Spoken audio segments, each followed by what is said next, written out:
Everyone, hello and welcome back to When Movies Were Good, coming to you live, depending on when you're listening to it, but coming to you from Melbourne, Australia, where me and my special guest star co-host Matt. How are you? Yeah, I'm good. Can't believe it's been about a year since we started, and we're doing it again remotely from lockdown.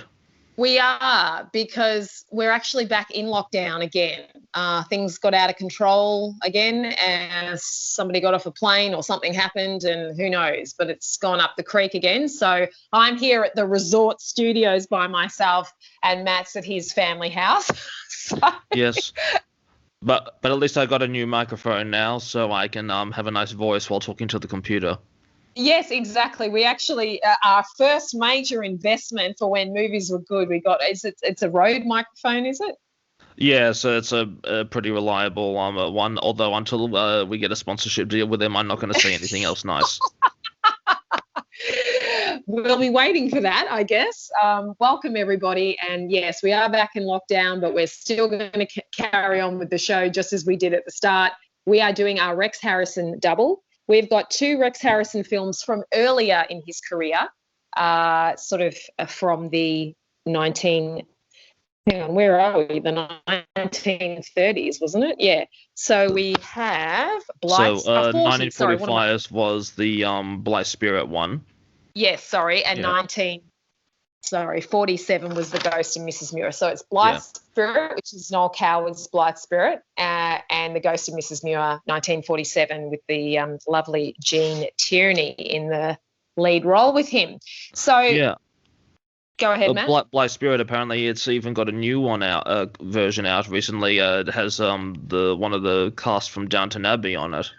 Yeah, it had Isla Fisher, who's an Australian actress, and Judi Dench is in it as well. I was sort of curious to maybe check it out, but it didn't get very good reviews.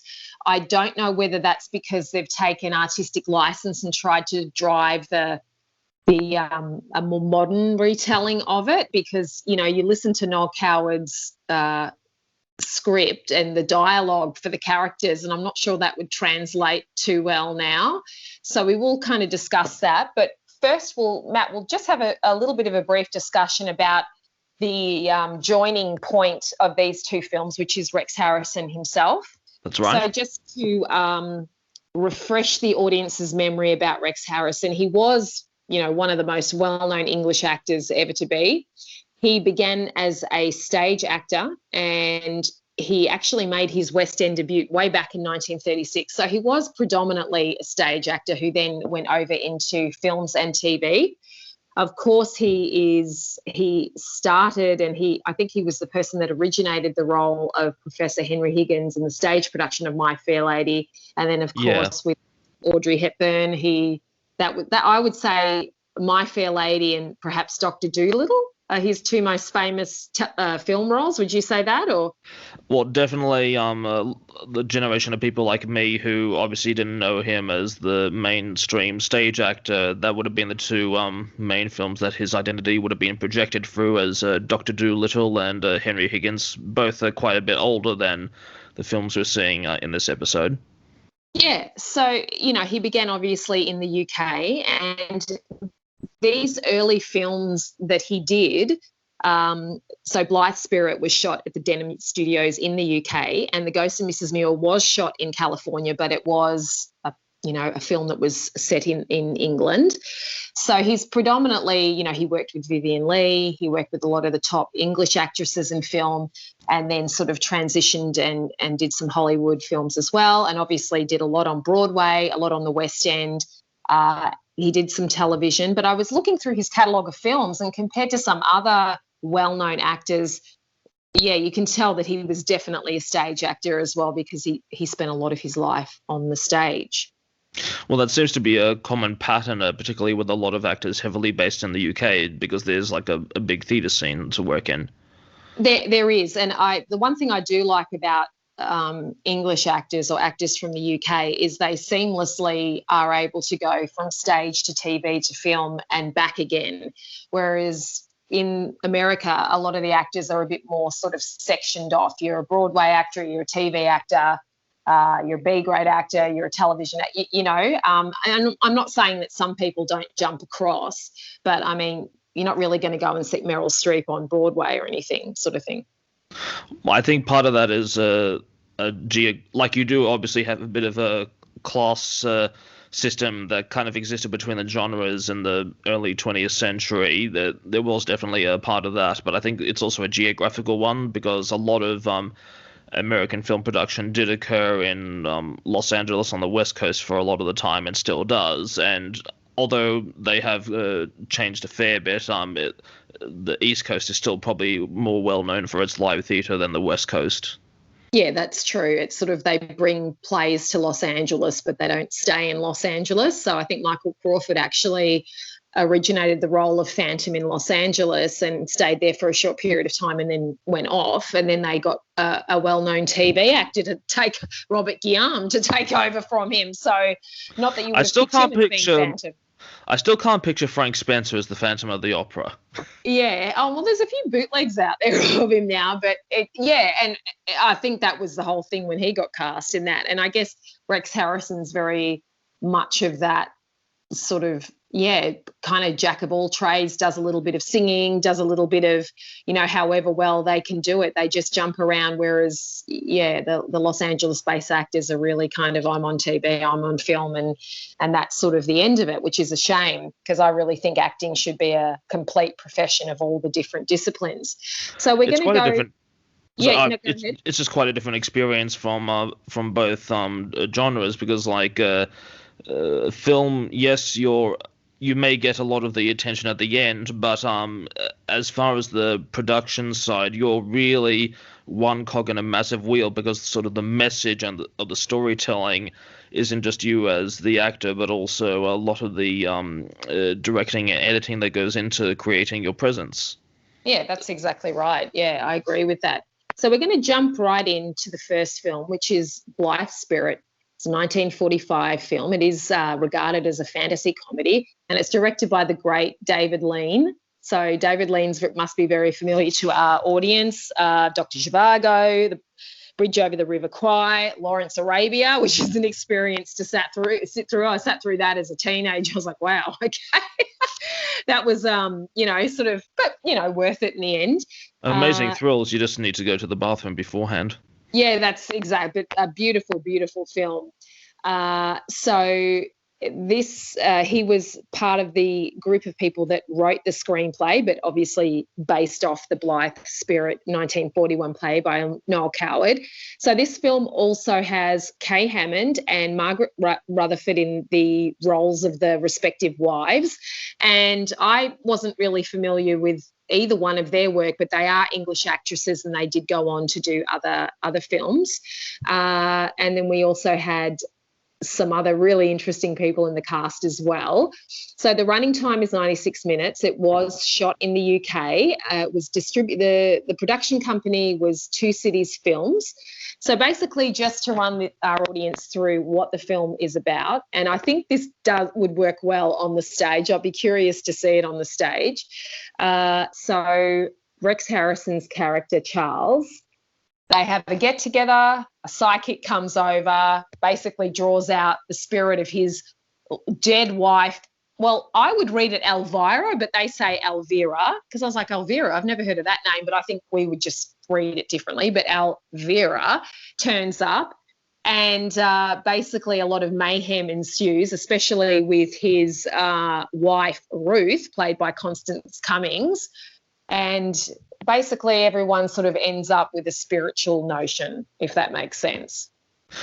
Yeah, well, without giving too many spoilers of the plot, and it did end up being quite different from what I expected, because I hadn't seen the play beforehand, which is probably a good way, because I didn't have any preconceptions. I know Noel Coward wasn't as keen on the film himself, and so who knows what he'd have thought of the most recent film that's come out with Judi Dench.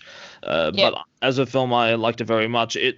I actually had not read the year that it was produced in for a while before I'd seen the film, and then afterwards I realized that it was 1945. And because this is quite a light comedy, I'm thinking because you'd have had a lot of people coming at the end of World War II or around that time watching it. I'm like, would they have felt it inappropriate, such a light comedy, or is it exactly what they needed at the time? Yeah, well, yes, it's definitely a light comedy. I did love, I think Elvira was my favorite character. She was just so out there. And I think that Kay Hammond did a really good job with her. Now, what do you know about the special effects they used for Elvira and then Ruth? What do you think they were doing? So they just were wearing a lot of makeup, or so these are so Elvira is the spirit of the wife that's recalled to Rex Harrison's character, and he, basically they're on screen together, but she's this ghost figure, and she looks like a ghost. She's like sort of almost looks green, like. Well, some of the special effects where you see her as a kind of a silhouette, or because most of the time she's effectively a normal person interacting with the space around her, but she's a different color. That could have probably just been explained with makeup. Yeah. Because judging by the rest of the space, there wasn't a filter or anything. Mm-hmm. In parts though, where she's like being a ghost and like people are able to sit on her and the like, some of that would have probably been similar techniques to what we saw in King Kong, where they may have had half the film exposed with one part of the image and vice versa, and so that kind of superimposing of two images on the same section of negative was a common technique for that sort of supernatural effect. Although it isn't that heavy in the effects they've used, though. There's like, you could tell they've used it sparingly, like 2 or 3 times, and any more than that, and it would have just been a bit too overdone. Most of the ghostly effects were more sort of parlor game tricks and sort of spooky horror story tricks with loud winds and everything. Mm-hmm. So the other lead in this film is Dame Margaret Taylor Rutherford. Now, I was like, where have I seen this lady before? She was Miss Marple in 4 of the Miss Marple films in the 1960s. So I was sort of wondering where I'd seen her before, and it must be from that. So she was great. She was a lot of fun in this film. She was playing the psychic, the spiritual person who brought Elvira back into the house. I thought she did a great job. Actually, everyone in the film was a lot of fun. Now, what did you think of Rex Harrison in this film? Well, any film I see with Rex Harrison, it's kind of hard to. I basically almost see him as Henry Higgins plus or minus wrinkles. Yeah, I agree. I really liked his presence. It's become well known in years since he died that he was one of the most horrible people you could communicate with off stage, and I'm sure we'll get to talking about that soon. But I thought his presence was really energetic. It was humorous. You liked he wasn't just a passive male character between the two fighting the two fighting spouses, which could have easily fallen into with a less strong actor, but he knew how to hold his own. He did. I agree. I think the My Fair Lady role, and I also think of him as Doctor Dolittle as well. So those were 2 big successes he had in the 1960s on film, which tend to overshadow pretty much everything else in his career. I liked him in the film, but often through the film I was thinking, is there another person that could have played this role? I don't want to bring up his name because you would know who I'd be talking about, and that would be Ray Milland. But I actually haven't seen Ray in that stage of his career. I've only seen his older roles. Yeah, I must admit, like, sometimes I have a hard time concentrating, but that's a story for another time. But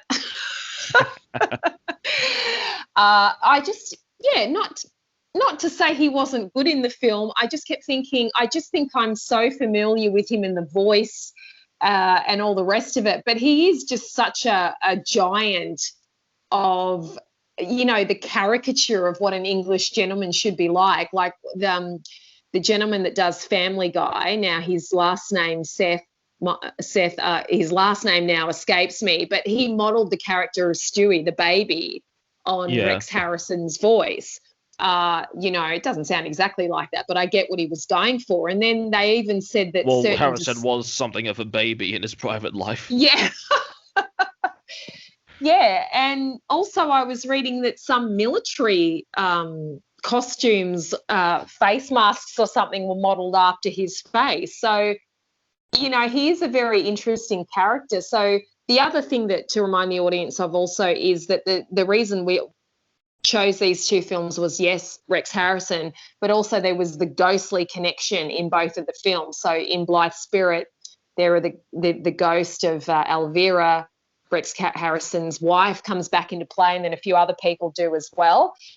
And then the other film that we're doing, The Ghost of Mrs Muir, well, it says it in the title of that. It obviously has a ghostly presence as well. But just quickly going back to Blithe Spirit, I think Noel Coward was determined to have the film made in the UK because he didn't like how the US vulgarised certain aspects of his work. But then, as you said, Matt, he wasn't 100% happy because there was a change in the ending. And I can see it from his point of view. There's in the play, Rex Harrison's character drives off very much in the real world, and then in the film, he is sitting there not in the real world, if that makes sense. So what did you think? Well, it's kind of hard to judge. Like I said, I haven't seen the original play, so I'd have to read through the script or see the play before I can actually check in on Noel Coward's disapprovals. Which is why I tried to look at it as a film on its own with it, rather than judging the play itself, which is Coward's intention. And even then, every production's different. But I thought the film was a nice story on its own. This says something about how brainwashed you can be about genre, because coming into the story fresh, I kept assuming that it must be that Rex Harrison's character had killed off his first wife or something. Mm-hmm.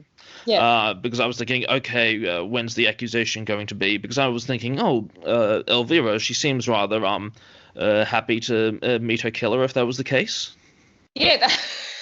Yes, that's right. I was thinking maybe there was going to be a twist or something as well, but there wasn't. I guess there was a bit of a twist at the end, perhaps.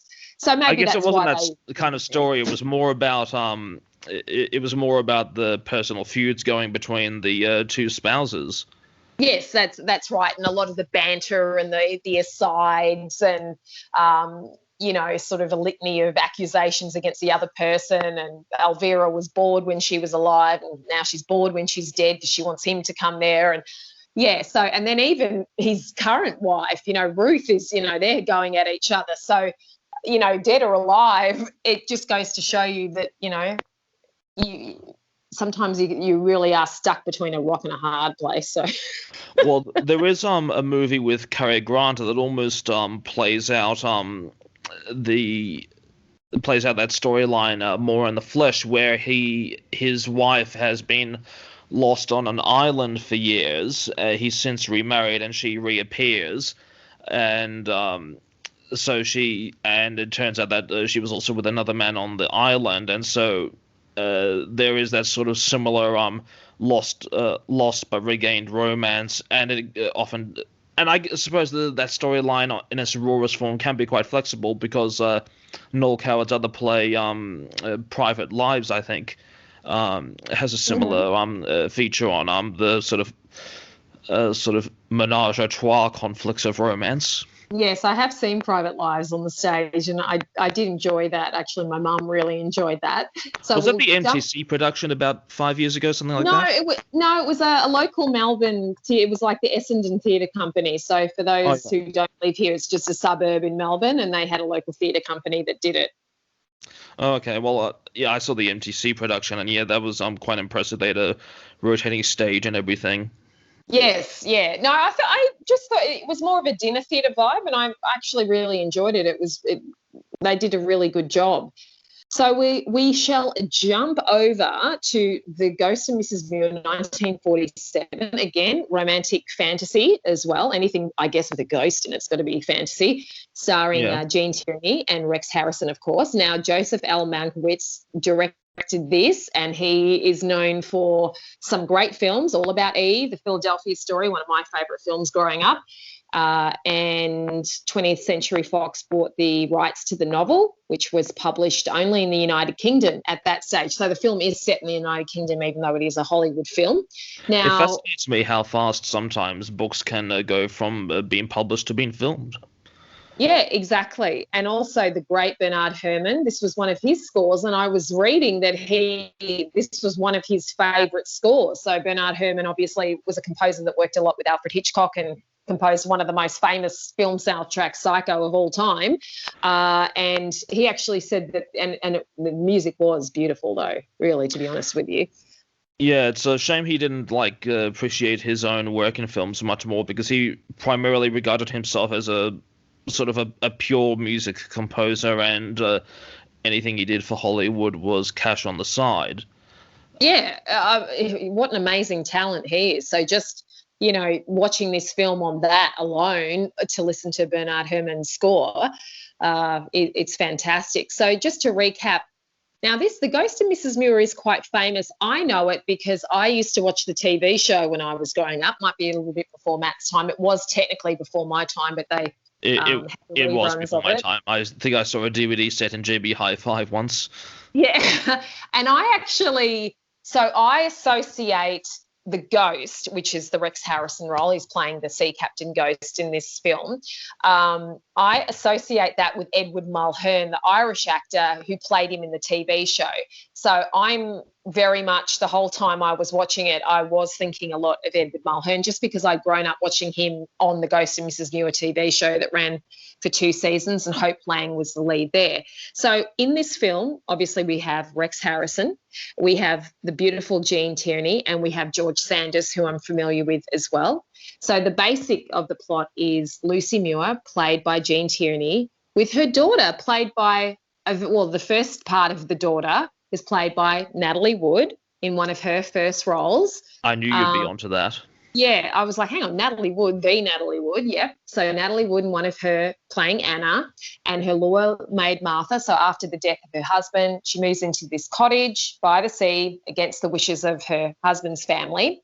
And, basically finds out she's living with the ghost of the former occupant of the house, who was a famous sea captain named Daniel Gregg. And this is basically the plot of the TV show as well. I think there's another child involved with Mrs Muir, just a little boy and girl. And it's sort of about the relationship that Mrs Muir has with this ghost living in the house, and there is a romantic sort of inclination there, I guess, once they get to know each other. And then somebody real arrives on the scene, and that goes all pear-shaped, and he gets upset, so he leaves for all eternity, but then they somehow manage to end up together at the end. So what are your thoughts on this one, Matt? Well, I love the movie very much. It's one of Rex Harrison's best ones. I go so far as to say it's even better than his performance in My Fair Lady, but that's a big call. Yeah.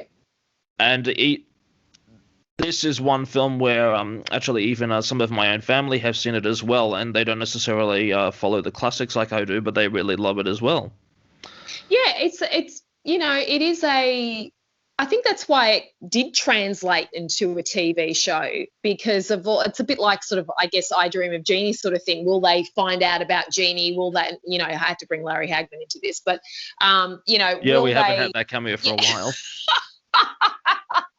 And by the way, Matt has recently seen it. I do have photographic proof that that I met him. I might have to put that on our When Movies Were Good page. But it's that whole thing. Will they find out about it? Are you talking to yourself? Is the person crazy? So it's along those very sort of familiar tropes of, I can see you, they can't see you, they think I'm crazy sort of thing. And, lots of, mirth and, mayhem caused by that, and lots of sort of situations where the lead character often is called crazy by everybody else until they sort of cop on that there is actually something there after all. So the New York Times called The Ghost of Mrs Muir a pleasurable film despite its failings. Yeah, maybe. What do you think about that? They weren't particularly into Gene Tierney's performance, I don't think. They didn't consider her much as an actress, but I thought she was fine in it. Well, I liked her. I liked her. I mean, she didn't seem to be as powerful compared to Rex Harrison's performance. Definitely, to an extent, it was her lines that carried the strength of her character forward more than the reciting of them, I suppose you'd say. There is actually an interesting story about Gene Tierney's personal life. Connecting another popular mystery writer, which we can talk about later. But back to this film, I think first of all, apart from writing the job on looks alone, I was impressed by her performance though. Yeah, I thought, sometimes people are cast in a film because they're playing the proverbial straight person, which she was, because Rex Harrison had the bigger role of playing the ghost. And it's a little bit like sort of Phantom of the Opera thing. The Phantom of the Opera is actually not in the play that much. A lot of other people are working quite hard from the start of the show to the finish, and he comes in and sings a couple of big songs and has a big part at the end, and he's the star of the show. So it's, that sort of thing happening in this film as well. Look, I thought it was beautifully shot. Now, we had a very famous cinematographer, Charles Lang, who's very well known in the industry and has photographed some very famous films, I think like Grapes of Wrath and a few other things that are very well known, but had a very long career. Just the film looked beautiful. Now, Gene Tierney is actually American. I thought she did a good job with the accent. Let me just go into her. Yeah, she's American. I thought she was born in Brooklyn. I thought she did a pretty good job with it. Yeah, well, considering that this was a time when quite often in a show portrayed in the UK, if you had an American actor, they didn't necessarily try that hard to follow the accent of the era or the place. Mind you, sometimes it was better that they didn't, because sometimes when they did try, it could be a bit awkward. Yeah. But on this occasion, it was a good balance. Yeah, I thought so. It was lovely to see Natalie Wood as a young child, and I thought the older actress who came in and played her daughter when she was older, she was fine as well. She did sound a bit American, though. I did notice that. And George Sanders, who had quite a well-known career in his own right. I remember him from a kid. He was in All About Eve as well. He was in Rebecca. Yeah, that creepy car sales person. Yeah, and he also in the 1960s, let me just go through here. So he definitely had a lot of leading roles, and he was there sort of at the beginning, All About Eve. He definitely did some really interesting films with a lot of it interesting, and he was actually won an Academy Award for Best Supporting Actor in All About Eve. Now, I remember him. Not surprising. In the 1960s, he actually obviously got into film. Got into television like most people did, and he was one of the he played Mr. Freeze in 2 episodes of Batman as well. So that's where I first got introduced to him, in Batman 1966. He actually was one of the very famous actors that came in and played one of the villains. So he played one of the versions of Mr. Freeze. I think Otto Preminger also did as well. So I hope we're going to say he played Alfred. But that was just, everyone wanted to be on Batman at that stage. People were lobbying to get parts and roles written for them, even ones that weren't necessarily a part of the Batman universe. So, it's just, being on TV in the 60s and 70s in the US must have been and a lot of them did, including Rex Harrison and Gene Tierney as well. So, yeah, look, I thought the film, could have been a little bit quicker paced. But then again, it was nice. It was, the ups and downs of her relationship with him. And then what did you think about the ending? Well, I thought it was the first of all, you kind of feel sorry for the one that played the old the old actor, because suddenly it's like her youth is restored. And I kind of thought it was humorous that Rex Harrison, that being a well-known ladies' man, was in a role where he would not have been able to compete with the living suitors. Yeah, that's it. I mean, hey, these films give me hope that when I go off one day, Larry or whoever's going to be waiting for me. So actually the films, even though they were sort of different in tone, they actually had very kind of sort of similar endings, that everyone ended up in that other earthly realm. I was going to say, talking of surprise endings, though, did you actually know that Gene Tierney had an indirect influence on one of Agatha Christie's stories many years later? No, I didn't actually. Yeah, well, it's actually quite a sad story, because so Gene Tierney at one point contracted, this is probably about, I think it would have been 5 years after this, I might be wrong, but she contracted rubella or German measles. Yes, and at the time she was pregnant. She probably got her from a fan. Yes, that's right. Yes, and so that unfortunately resulted in her child having quite a few severe ailments, and I think had permanent intellectual disability as well. Now, I won't give too much spoiler alert, but if you read Agatha Christie's novel, The Mirror Cracked from Side to Side, well, hang on, I suppose I already have given a spoiler alert anyway. Okay, I'll just keep going. So in that story, you have a famous actress who, unlike in Jean in real life, actually did end up being the murderess, because Fan met her and told her that years ago she'd gone against doctor's orders while having German measles to see her at a signing or something, and it was after that she got sick and her child died in birth or something. So Agatha Christie, she was a master of plots, but now and again she would be influenced by headlines. Yeah, for sure. Yeah, I did actually read that, and that was a very sad thing that happened. And of course, things like that did happen back then. So, and it's amazing that can really change the trajectory of someone's life. And obviously that impacted her career in many different ways. So, yeah, that was a bit of a sad tale to read. So before we finish up here with Rex, you were going to tell us, Matt, a little bit about him being the biggest pain in the butt to work with. Can you tell us a little bit about that? Well, to begin with, he, like a lot of actors at the time, but he was in the most extreme. He basically regarded actresses as being there to pleasure him. There was one particular case where he actually indirectly contributed to, I think, a co-actor who he was having an affair with, her untimely death, because when she was sick with some kind of ailment in her apartment, it might have been pneumonia, but rather than go directly for an ambulance, he wasted a lot of time trying to find a private doctor to treat her in secret. Right.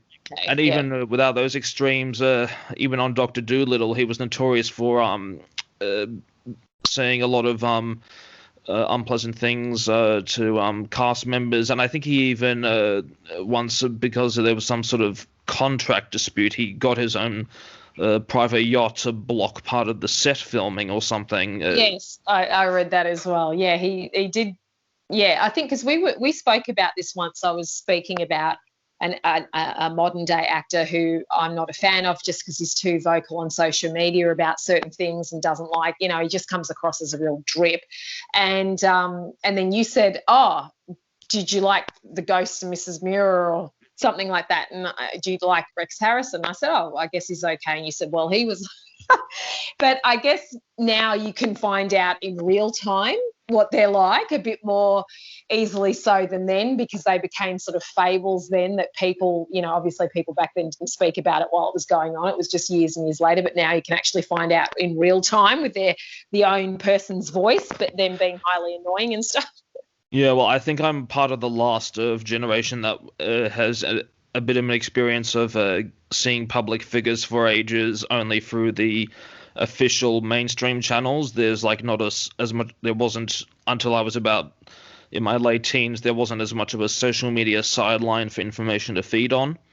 Yeah, that's right. Yeah, and I was obviously in my, sort of early 30s or something when that happened. So, yeah, but it is interesting, and you are right. And it is a shame that they have to ruin, what should be good experiences. And sometimes they have legitimate grievances and other times. And I think, as Liberace once said, if you separate yourself from people, you have to keep amongst the people, amongst real people as well. And that's how you sort of keep your humility. I mean, I guess he did to a point, but, and so he, whether he lived that himself, he was actually right about that. And I think that's the problem a lot of famous people make, is they separate themselves away too much from the rest of society, and then they become very entitled, which is a shame. Well, there was apparently one time a waiter that smashed his headlights. So this wasn't just on set, but he provoked people all the time. And I'm thinking, in the time that it takes for you to have dinner at a restaurant, what could you have done so provocative to a waiter that he does that?